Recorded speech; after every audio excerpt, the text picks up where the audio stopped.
আসসালামু আলাইকুম প্রিয় দর্শক, অন্য মঞ্চের আলাপচারিতায় আপনাদের সকলকে আমন্ত্রণ জানাচ্ছি। প্রিয় দর্শক, আমাদের সেনাবাহিনী বা বলতে পারেন সশস্ত্র বাহিনীকে নিয়ে আমাদের প্রধান উপদেষ্টা অধ্যাপক ইউনূস আজকে কিছু কথা বলেছেন।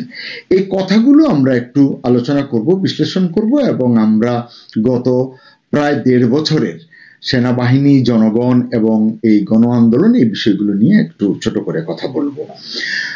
সশস্ত্র বাহিনী মানুষের পক্ষে থাকায় বিগত শাসনের অবসান দ্রুত হয়েছে বলে জানিয়েছেন অন্তর্বর্তী সরকারের প্রধান উপদেষ্টা অধ্যাপক ইউনূস।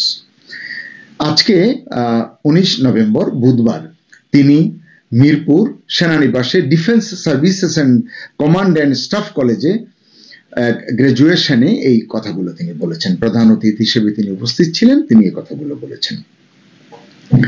এখন সশস্ত্র বাহিনী মানুষের পক্ষে থাকায় বিগত শাসনের অবসান দ্রুত হয়েছে, এটি অত্যন্ত গুরুত্বপূর্ণ একটি কথা। আমরা জানি যে আমাদের ২০২৪-এর যে গণ অভ্যুত্থান হয়েছে, যে সরকার পতন হয়েছে, এর পেছনে বাংলাদেশের সশস্ত্র বাহিনী, আইন শৃঙ্খলা বাহিনী, অর্থাৎ এক কথায় যৌথ বাহিনীর এক ধরনের আন্দোলনকারীদের সঙ্গে ঐক্যমত্য তৈরি হয়েছিল, সমঝোতা হয়েছিল, তারা তাদের হয়ে কাজ করেছিলেন বলে এই গণ অভ্যুত্থান সফল হয়েছে। এটি নিয়ে এতকাল আমরা বলেছি, অনেক সাংবাদিক বলেছেন, অনেক কন্টেন্ট ক্রিয়েটর বলেছেন, দেশ বিদেশের বিভিন্ন গণমাধ্যমে এটি নিয়ে কথা হয়েছে, সংবাদ হয়েছে, কিন্তু সবাই এটিকে উপেক্ষা করেছেন, তীব্র ভাষায় সমালোচনা করেছেন এবং গণ আন্দোলনকে খাটো করার জন্য অভিযোগ করেছেন যিনি বা যারা এই ধরনের কথা বলেছেন তাদেরকে। এরকম কথা আমিও শুনেছি, কিন্তু আজকে যখন প্রধান উপদেষ্টা ইউনূস এই কথাটি বলছেন, তখন আশা করি ২৪-এর আন্দোলনকারীরা, জুলাইয়ের যোদ্ধারা আর এটি নিয়ে মন খারাপ করবে না। ইউনূস বলেন, একজন বিশ্ববিদ্যালয়ের শিক্ষার্থী বুঝতে পেরেছে সে যে কোনো কিছু করার জন্য স্বাধীন, কিন্তু একজন সশস্ত্র বাহিনীর সদস্য চাইলেই সবকিছু করতে পারে না। কথাটি সত্য, আবার সত্য নয়। একজন বিশ্ববিদ্যালয়ের শিক্ষার্থী বুঝতে পেরেছে সে যে কোনো কিছু করার জন্য স্বাধীন। আসলেই স্বাধীন কিনা? ১৭ নভেম্বর দেখলাম ধানমন্ডির ৩২ নম্বরের বাড়ি গুড়িয়ে খেলার মাঠ করতে চাইল বিশ্ববিদ্যালয়ের শিক্ষার্থীরা স্বাধীন চিন্তা থেকে, সেটি কিন্তু করতে পারলো না। সেখানে সেনাবাহিনী, পুলিশ সদস্যরা বাধা হয়ে দাঁড়ালো। তার মানে এরা তো নিজের ইচ্ছা সেটি করতে পারেনি, তার মানে সরকার এটি চায়নি, ইউনূস সরকার এটি চায়নি, ইউনূস সাহেব এটি চাননি। এই কারণেই এর আগে যে দুবার ভাঙচুর হয়েছে, অগ্নিসংযোগ হয়েছে, ইউনূস সাহেব চেয়েছিলেন বা নীরবে থেকেছেন, যা হওয়ার হয়ে যাক, এরকম কিছু ঘটনা। তা না হলে কিন্তু এটা হতে পারত না। তিনি বলছেন যে একজন সশস্ত্র বাহিনীর সদস্য চাইলেই সবকিছু করতে পারে না। কথা সত্য, করতে পারা উচিত নয়, কিন্তু সেই সেনাবাহিনীর সদস্যরাই গত বছর এটি করেছে, সেটি স্বীকার করছেন আজকে প্রায় ১৬ মাস পরে এসে প্রফেসর ইউনূস। তিনি বলছেন তারা একটি সুশৃঙ্খল বাহিনী, যেখানে সর্বোচ্চ শৃঙ্খলা মেনে চলতে হয়। ২০২৪-এ তারা কতটা শৃঙ্খলা মেনেছিল এই প্রশ্ন আমি নয়, ইতিহাসবিদরা করছেন, করতেই থাকবেন। অভ্যুত্থানের মতো পরিস্থিতিতে একজন সেনা সদস্য কি করতে পারে এই প্রশ্ন, আমি সেটা সংবাদ ছাপা হয়েছে কাগজে, সেখান থেকে পড়ছি এবং আমার মতামতটি দিচ্ছি। তো তিনি বলছেন যে অভ্যুত্থানের মতো পরিস্থিতিতে একজন সেনা সদস্য কি করতে পারে। এখন কি করতে পারে এটি তো আসলে আমার জানবার কথা নয়, বুঝবার কথা নয়, তার বুঝবার কথা। মেধাবী মানুষ, পণ্ডিত মানুষ। কিন্তু সেনা সদস্যরা যে বিশৃঙ্খলা করেছে, নিয়মের ব্যত্যয় ঘটিয়েছে, এটির কিন্তু তিনি বিন্দুমাত্র সমালোচনা করেননি। কারণ এই সেনা সদস্যদের বিশৃঙ্খলা বা নীতির বাইরে গিয়ে কাজ করার সুফল ভোগী তিনি, হয়তো এ কারণেই। তিনি বলছেন যে আমি নিশ্চিত এ নিয়ে বিতর্ক আলোচনা হয়েছে, আছে বিতর্ক এবং বিতর্ক চলতে থাকবে। এবং এই যে বিতর্ক আছে বলছেন তিনি, আসলে এটি শুধু বলে এড়িয়ে যাওয়ার কথা নয়। গত কয়েক দশকে সেনাবাহিনী যা যেভাবে এগিয়েছে এবং ২০২৪-এ যে ঘটনাগুলো তারা ঘটিয়েছে, যে কাজ তারা করেছে, আগামী কয় দশক লাগবে সেনাবাহিনীর এই বদনাম গোছাতে? এই প্রশ্নটি যদি করি, আমি জানি না কে কি উত্তর দিবেন। আপনারা বলুন যে বঙ্গবন্ধুকে যে হত্যার দায় এবং দাগ, এটি কি সেনাবাহিনী মুছাতে পেরেছে? সে ৭৫-এর ঘটনা। প্রেসিডেন্ট জিয়াকে যে হত্যার দায় এবং দাগ, সেটি কি মুছেছে? পারবে? কখনো মনে হয় না। ২০২৪-এর সরকার পতন আন্দোলনেও মানে সেনাবাহিনীর যে ভূমিকা, ওই যে যেটি বললাম, এতদিন বিভিন্ন মিডিয়ায় পড়েছি, বিদেশি মিডিয়ায় যখন করেছে, ইন্ডিয়া টুডের একটি প্রতিবেদনের বরাতে আমি একটি কন্টেন্ট করেছি, অনেকে বলেছেন ওরা তো বলবেই, ওরা তো এগুলো নিয়ে বাংলাদেশকে শৃঙ্খল করবার জন্য ওরা উঠে পড়ে লাগে। এখন ইউনূস কেন এই কথাগুলো বলছেন, এই প্রশ্নটি কে করবে? যাই হোক, আমি বিশ্বাস করি এখন স্বয়ং প্রধান উপদেষ্টা এই কথাগুলো বলার পর এই অপবাদ গুজবে, কিন্তু আসলে গুজবে কিনা সেটিও কিন্তু আমি প্রশ্ন করতে চাই। মানে এটা কি এখন স্পষ্ট অপরাধ বা অভিযোগ হিসেবে উচ্চারিত হবে কিনা? এতদিন থেকে অপবাদের মতো ছিল। 2024-এ গণ আন্দোলনে সেনাবাহিনী আন্দোলনকারীদের পক্ষ নিয়েছে, সাংবিধানিক যে নীতি আদর্শ ওয়াদা শপথ এটি তারা রক্ষা করেনি, এটি বললেই অনেকের মন খারাপ হয়েছে। নাকি প্রফেসর ইউনূস চাচ্ছেন যে কৌশলে সেনাবাহিনীকে এতটা বিতর্কিত করতে, এতটা ভিলেন করে তুলতে, গণ অভ্যুত্থানের সঙ্গে তাদের সংশ্লিষ্টতার বিষয়টি এভাবে একটি সেনাবাহিনীর অনুষ্ঠানে গিয়ে বলার পরে এটি তাদেরকে ভিলেন বানানোর চেষ্টা ছাড়া আর কি হতে পারে বলে আপনার মনে হয়? আমার তো মনে হয় নিশ্চয়ই এর পিছনে কোনো একটা পরিকল্পনা আছে। পরিকল্পনা ছাড়া ইউনূস সাহেব কোনো কথা বলেন বলে আমার মনে হয় না। এবং এই যে জনগণ এবং সেনাবাহিনীর মধ্যে যে বিভাজন তৈরি হবে তার এই কথাকে ঘিরে, সেটি আসলে কখনো মিটবে বলে আমার মনে হয় না। তবে যে যাই বলুন না কেন, এই যে প্রশ্নগুলো আমি করছি, অন্যরা করছেন, অনেকের মনে আছে, এই প্রশ্নের জবাব সেনাবাহিনীকে, সশস্ত্র বাহিনীকে আজ হোক, কাল হোক, 1 বছর পরে হোক, 5 বছর পরে হোক, 10 বছর পরে হোক, ন্যায় নীতির স্বার্থে, ইতিহাসের স্বার্থে এটি তাদেরকে দিতে হবে এবং তাদেরকে স্বীকার করতে হবে সাংবিধানিক ওয়াদার বরখেলাপ করে তারা এটি সরকার পতনের আন্দোলনে আন্দোলনকারীদের সঙ্গে হাত মিলিয়েছিল। কারণ এটা না করে তো তারা সরকারকে বলতে পারতো যে আমরা আপনাকে আর সমর্থন দেব না, আপনি এই অন্যায় করেছেন, এই ভোটারবিহীন নির্বাচন করেছেন, আমরা এগুলো সমর্থন করি না, আমরা আমাদের জনগণের পক্ষে আমরা কথা বলবো, জাতির উদ্দেশ্যে তখন তারা কথা বলতেন। এরকম একটি ষড়যন্ত্রের অংশীদার হওয়ার পরে এটিকে মহান করে তুলবার আসলে কোনো সুযোগ আছে বলে আমার মনে হয় না আর কি। তিনি বলছেন সেনা সদস্যরা এমন পরিস্থিতিতে করবে কি, ছাত্রদের সঙ্গে যুক্ত হবে নাকি সরকারের? গুরুত্বপূর্ণ কথা। প্রফেসর ইউনূসকে ধন্যবাদ জানাতে চাই, এই কথাগুলোর সুরাহা হওয়া দরকার বাংলাদেশের রাজনীতির জন্য, বাংলাদেশের অগ্রসর হওয়ার জন্য, বাংলাদেশের ইতিহাসের জন্য। কি করেছে 2024 সেনাবাহিনী এটি আমরা জানি।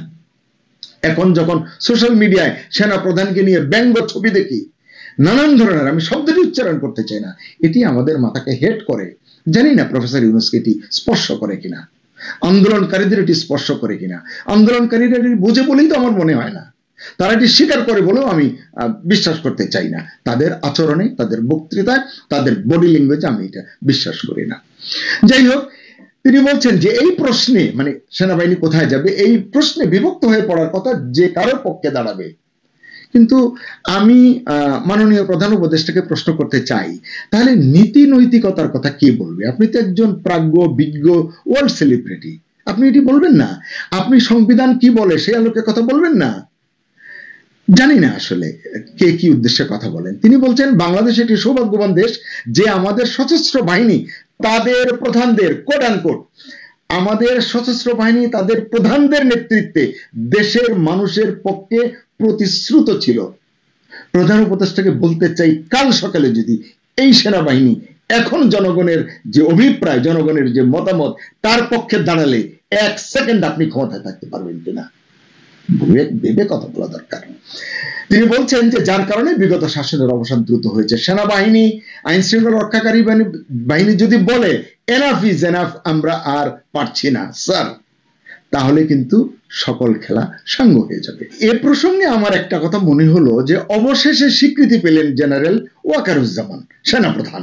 কারণ আমরা দেখেছি গত 15-16 মাসে সেনাপ্রধানের সঙ্গে প্রধান উপদেষ্টার মান অভিমান বা তাদের একজন আরেকজনকে ফেলে দেওয়ার গুজব হতে পারে, কিন্তু আমরা শুনেছি এই গুজব হোক, গুঞ্জন হোক, এই যে প্রোপাগান্ডা, এটিকে মিটিয়ে ফেলবার জন্য কারো পক্ষ থেকে, বরং 2-1 বার সেনাপ্রধান বলেছেন সব ঠিক আছে, কিন্তু ইউনূস সাহেব কিছু বলেননি, বরং তিনি চুপ থেকে মজাই নিয়েছেন বলে আমি বলবো আর কি। যাই হোক, এখন কি কারণে মানে ইউনূস ব্যস্ত হয়ে গেলেন সেনা প্রধানের বন্দনায় বা সশস্ত্র বাহিনীর বন্দনায়, এটি কিন্তু সকলের ভেবে দেখা দরকার। তিনি বলছেন তবে এই অবসান সব সমস্যার সমাধান না, এটি নতুন আরো সমস্যা সৃষ্টি করে স্থিতিশীল হতে। কিন্তু বাংলাদেশ সৌভাগ্যবান যে তার দেশের সশস্ত্র বাহিনী দাঁড়িয়েছে, মানে তাদের পক্ষে দাঁড়িয়েছে, দেশের পক্ষে দাঁড়িয়েছে, ফলে আমরা সামনে এগিয়ে যেতে পেরেছি। জাতির সব আশা আকাঙ্ক্ষা বাস্তবায়নের কাজ করা গেছে। জানি না জাতির সব আশা আকাঙ্ক্ষা ইউনূস সাহেব বোঝেন কিনা, তার সরকার বোঝে কিনা, আমার যথেষ্ট সন্দেহ আছে। যাই হোক, তবু তিনি বলছেন কারণ কেন পেরেছেন আশা আকাঙ্ক্ষা বাস্তবায়নের কাজ করতে, কারণ সশস্ত্র বাহিনী তাদের পেছনে দাঁড়িয়ে আছে। এই দাঁড়াতে গিয়ে অথবা সশস্ত্র বাহিনী চুপ থাকতে গিয়ে জনগণের কাছ থেকে কতটা দূরে চলে গেছে, এটির জন্য যদি রেফারেন্ডাম করা হয়, হানা ভোট করা হয়, চমৎকার রেজাল্ট কিন্তু পাওয়া যাবে। কিন্তু মজার বিষয় হচ্ছে যে ইউনূস এতদিন সেনাবাহিনীর পক্ষে দাঁড়াননি। ওই যে বললাম অনেক বিতর্ক হয়েছে, তিনি দাঁড়াননি, পাশে দাঁড়াতে আমরা দেখিনি।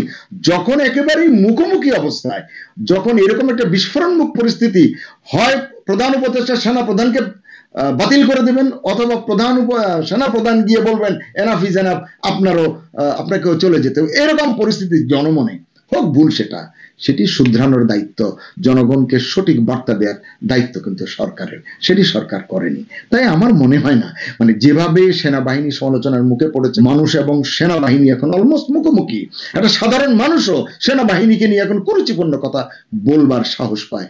আপনারা দেখেছেন না 17 তারিখ 32 নম্বরে সেনাবাহিনীকে যেভাবে বাচ্চা বাচ্চা ছেলেরা চ্যালেঞ্জ জানিয়েছে, যেসব শব্দ উচ্চারণ করেছে আমি বলতে পারবো না, আমার রুচিতে বাধে। তারা বলেছে আমার ট্যাক্সের টাকা যার বেতন ভাতা হয় তারা এইটা করে, তারা এই সেই নুন খায় গুণ গায় না, আরো অনেক প্রাণীর সঙ্গে নাম মিলিয়ে কথা বলেছে। তখন অধ্যাপক ইউনূস চুপ করে থাকেন কেন?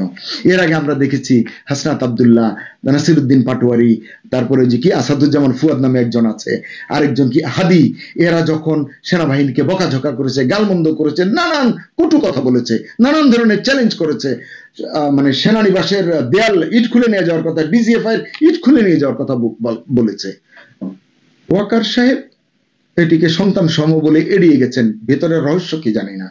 ইউনূস সাহেব তো কোনো কথা বলেননি। আজকে তিনি হঠাৎ করে কেন এত সেনা প্রধানের, সশস্ত্র বাহিনীর এত দরদি হয়ে উঠলেন, আসলে এটি আমার কাছে বোধগম্য নয়। কারণ তিনি তো প্রতিরক্ষা মন্ত্রণালয়ের দায়িত্বে, প্রধান উপদেষ্টার পাশাপাশি এটা তো তার দায়িত্ব ছিল। তার মন্ত্রণালয়ের অধীন তার একটি বিভাগের সংস্থার প্রধানদেরকে নিয়ে এভাবে কথা বলবে, এটি তো আসলে তার সহ্য করা উচিত হয়েছে কিনা আমি জানি না। তিনি বলছেন বাংলাদেশের এই উত্তরণের মুহূর্তে, যেটাকে আমরা বারবার বলছি একটি নতুন বাংলাদেশের রূপান্তর, এ সময় আপনাদের এখানে অবস্থান খুবই গৌরবের, মানে সেনা বাহিনীর সদস্যদের অনুষ্ঠানে গিয়েছেন, সেখানে বলছেন আপনাদের এখানে অবস্থান খুবই গৌরবের, আমরা যা যা করছি সেটা খোলা চোখে দৃশ্যমান। হ্যাঁ, এই জায়গায় আমি ওনার সঙ্গে একমত। যা যা ঘটছে খোলা চোখে দৃশ্যমান। কি দেখছি? বেকারত্ব বেড়েছে। কি দেখছি? দারিদ্র্য হার সাম্প্রতিক অতীতের সকল রেকর্ড ভঙ্গ করেছে। চালু শিল্প, কলকারখানা অসংখ্য বন্ধ হচ্ছে প্রতিদিন, এটি প্রায় বলতে পারেন বন্ধ হচ্ছে, প্রতিদিন রেকর্ড তৈরি হচ্ছে। যুক্তরাষ্ট্রে পোশাক রফতানি কমে যাচ্ছে, চ্যালেঞ্জ বাড়ছে, খাদ্য নিরাপত্তা হুমকির মুখে, ঝুঁকির মুখে পড়েছে, শিক্ষা ব্যবস্থা তো লাটে উঠেছে, মব সন্ত্রাস বিশ্ব রেকর্ড করলো বলে, আইন শৃঙ্খলা পরিস্থিতি নেওয়ার কথা বলতেই চাই না, চুরি ডাকাতি খুন ধর্ষণ এগুলো গণমাধ্যমে চোখ বুলালেই কিন্তু আপনার চোখ ব্যথা করতে থাকবে। সংখ্যালঘু নির্যাতনের কথা যতই অস্বীকার করা হোক, সেই মাত্রায় না হলেও মাঝে মধ্যে কিছু ঘটনা কিন্তু আমাদের মাথা হেট করে দেয়, এটি নিয়ে কিন্তু সরকার কিছু বলে না। একমাত্র রেমিটেন্স ছাড়া অর্থনীতির প্রতিটি সূচকেই নিম্নমুখী প্রবণতা অব্যাহত, এটি আসলে আমরা এখন দেখছি। এছাড়া কি দেখতে পাচ্ছি? সবচেয়ে বড় আমরা যেটা দেখতে পাচ্ছি, লালদিয়া টার্মিনাল নির্মাণ এবং ব্যবস্থাপনা, পানগাঁও টার্মিনালের অভ্যন্তরীণ ব্যবস্থাপনা এবং নিউমোরিং কন্টেইনার টার্মিনাল বিদেশিদের হাতে তুলে দেবার যে জেদ এবং বাস্তবায়নের সুচতুর ক্ষিপ্রতা, মানে অতি তড়িঘড়ি করে, এটি আমরা দেখতে পাচ্ছি। এটিই তো তিনি বলতে চেয়েছেন।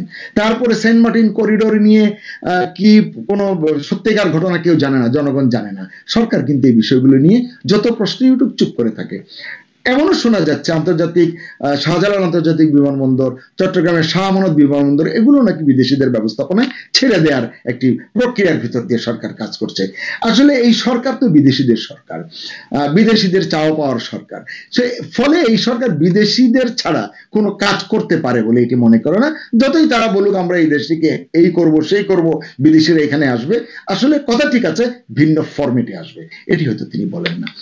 তিনি বলছেন যে দেশের কি অবস্থা ছিল সেটা সম্পর্কে আপনারা অবগত আছেন, সেনাবাহিনীর এই উপস্থিত যে সেনা সদস্যরা কর্মকর্তারা ছিলেন এটি বলছেন। এটির উত্তরে কি বলবো যে আমরা জানি, সকলেই এখন বলছেন এখনকার চেয়ে ভালো ছিল। এই কথা শুনলে হয়তো সরকারের মন খারাপ হয়। তিনি বলছেন তরুণরা বিপ্লবী হয়েছিল, রক্ত দিয়েছে, বুলেটের বিরুদ্ধে বুক পেতে দিয়েছে, এর ফলে এই শাসন আমলের অবসান হয়েছে, মানে শেখ হাসিনার শাসন আমলের অবসান হয়েছে এবং নতুন একটা দেশের সূচনা হয়েছে। নতুন আসলে হচ্ছে অনেক কিছুই, কিন্তু ভালো কিছু কি হচ্ছে? যারা রক্ত দেয়নি তারাই তো এখন ক্ষমতার মজা নিচ্ছে, এটি তো আমরা দেখতে পাচ্ছি। এবং তিনি বলছেন এটি কি শুধু বাংলাদেশের, তিনি বলছেন গুরুত্বপূর্ণ কথা, এটি শুধু বাংলাদেশের মানুষের আকাঙ্ক্ষা নয়, এটি বৈশ্বিক আকাঙ্ক্ষা। মানে দর্শক জানি না আপনারা এটি শুনেছিলেন কিনা এর আগে, এই বাংলাদেশের গতবারের পরিবর্তন বৈশ্বিক আকাঙ্ক্ষা ছিল কিনা? ছিল। মার্কিন যুক্তরাষ্ট্রের রাষ্ট্রদূত পিটার হাস সহ কতিপয় পশ্চিমা কূটনীতিকের ষড়যন্ত্র ছিল, তাদের এজেন্ডা ছিল। তো সেই এজেন্ডার প্রতিভূ কে এখন? তিনি বলছেন যে বৈশ্বিক আকাঙ্ক্ষা ছিল, এই কথা আমি একমত, তাকে স্যালিউট জানাই, ঠিক বলেছেন আপনি। কিন্তু আমি অবাক হচ্ছি ইউনূস সাহেব হঠাৎ এসব কথা স্বীকার করছেন কেন? এবার তার টার্গেটটা কি, মানে সামনে আসলে তিনি কি করতে চান সেটি আসলে জানার কথা। এবং সবচেয়ে দামি কথা তিনি বলেছেন এই অনুষ্ঠানে, আসন্ন ত্রয়োদশ জাতীয় সংসদ নির্বাচনকে শান্তিপূর্ণ, উৎসব মুখর ও আনন্দময় করতে সেনাবাহিনীর সহায়তা প্রয়োজন, এটি তিনি মন্তব্য করেছেন। মানে এতক্ষণে অরিন্দম কহিলা বিষাদে, সেনাবাহিনীকে হিসাবের মধ্যেই কখনো কখনো তিনি রাখেন বলে মনে হয় না, সেই তিনি আবার সেনাবাহিনীর প্রয়োজনীয়তা অনুভব করছেন। এখন আসলে নির্বাচন হবে কিনা এটি নিয়ে কিন্তু বিতর্ক রয়েছে, সন্দেহ রয়েছে, অবিশ্বাস রয়েছে। আমি এখনো বিশ্বাস করি না নির্বাচন হবে। আর সর্বোপরি 17 নভেম্বর শেখ হাসিনার বিরুদ্ধে ট্রাইব্যুনাল থেকে মৃত্যুদণ্ডের রায় ঘোষণার পরে তার পুত্র সজীব ওয়াজেদ জয় ইন্টারন্যাশনাল মিডিয়াতে সাক্ষাৎকার দিতে গিয়ে তিনি বলেছেন যে আমরা এটি মানি না, এটি প্রতিশোধের ইচ্ছা থেকে করা হয়েছে এবং আমরা আওয়ামী লীগকে যদি আওয়ামী লীগের নিষিদ্ধ ঘোষণা যদি প্রত্যাহার করা না হয় আমরা নির্বাচন প্রতিহত করব। আওয়ামী লীগকে নির্বাচনে অংশীদার হতে না দিলে, অংশ নিতে না দিলে তারা এটি বাধা দিবেন, প্রতিবাদ করবেন। তা আমি তো দেখছি প্রফেসর ইউনূসের সামনে বা ওনার মুখে জবাবটা তৈরি হয়ে আছে, নির্বাচন দেবেন না, বলবেন যে না ওই আওয়ামী লীগ এবং তার দোসররা, পতিত স্বৈরাচাররা, পতিত অমুকরা, তাদের ভাষায় এগুলো বলবেন যে তাদের কারণে আসলে নির্বাচনটি করতে পারিনি বা করছি না। আসলে নির্বাচনটি তিনি করবেন না, নির্বাচন করবার কোন চিন্তা তার মনের মধ্যে আছে বলে আমি অন্তত বিশ্বাস করি না। দর্শক, এটি ছোট্ট সংবাদ, কিন্তু অনেক কথাই বললাম, কারণ এই কথাগুলো আমাদের দৈনন্দিন জীবনের জন্য বড় প্রশ্ন হয়ে দাঁড়িয়েছে। এই কারণে কথাগুলো বললাম, ভুলভ্রান্তি হলে ক্ষমা করবেন সকল।